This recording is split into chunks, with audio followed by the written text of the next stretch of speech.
Thank you. Okay. Really quickly, I want to say, I feel like I've been in the middle of a litigation and also the middle of a new war, shots fired. And then with this performance, like for a minute, it was like an orchestra was on stage and I was in the middle of a 50s ballroom. I want to say something really quickly to David. When you were speaking about Spotify, I had a flashback to when I was very young, and I had this idea of what adults were going to be like, and how they were going to treat children and take care of them, and take care of each other. And I don't know if I've ever not met anyone like you. Thank you for reminding me that there are people who still speak in sentences that I understand, that resonate with how I feel, say things I don't want to say, about things I feel really strongly about, that I forget that I feel strongly about. I don't know, it was really, really interesting. So, thank you for that.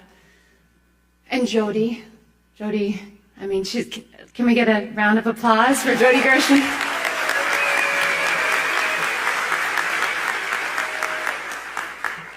To be up here with her, obviously, is an award in itself. I'm not unaware of that.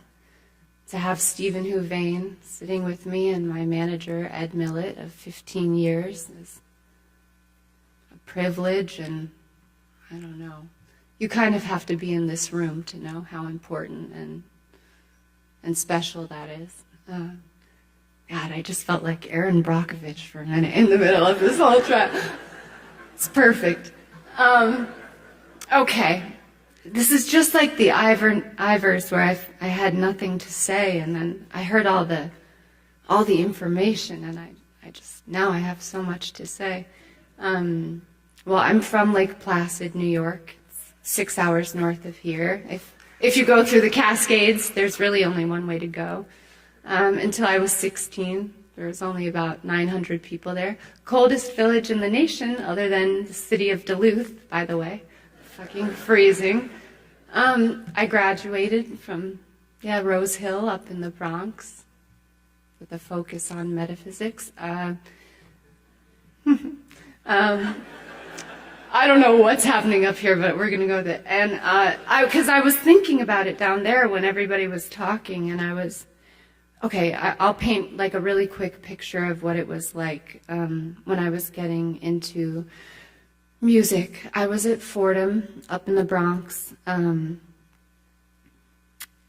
read Napoleon Hill's Think and Grow Rich. Had nothing to do with money.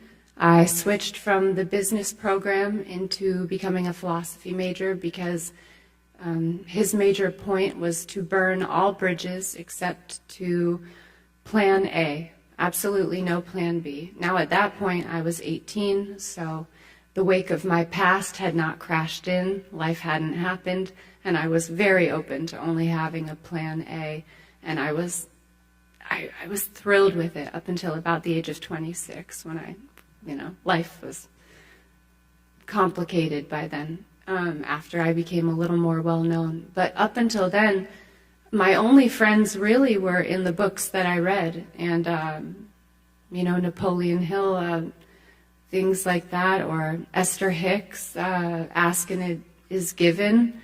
People, these wonderful writers encouraging me to have an invisible counsel if I didn't have a real counsel yet, which I do now with the most famous lawyers, managers, publishers in the world. But it took a lot of imagination. And I didn't have to fake it till I made it. I had to really feel it. That's something that's really hard now as life has gotten more complicated. I've heard that the further along you go down a path, the path gets more narrow, and so it's up to me to try and widen that path so I feel excited as I did then, and I work on it every day. The people I work with certainly make that easier, and I guess I'm not often surprised, but I was really surprised by that speech and by everything, and so thank you for that, and thank you for this. I probably know at least 20% of the audience here, which might surprise the rest of everybody, but congratulations to everybody, and what a beautiful performance as well. So thank you.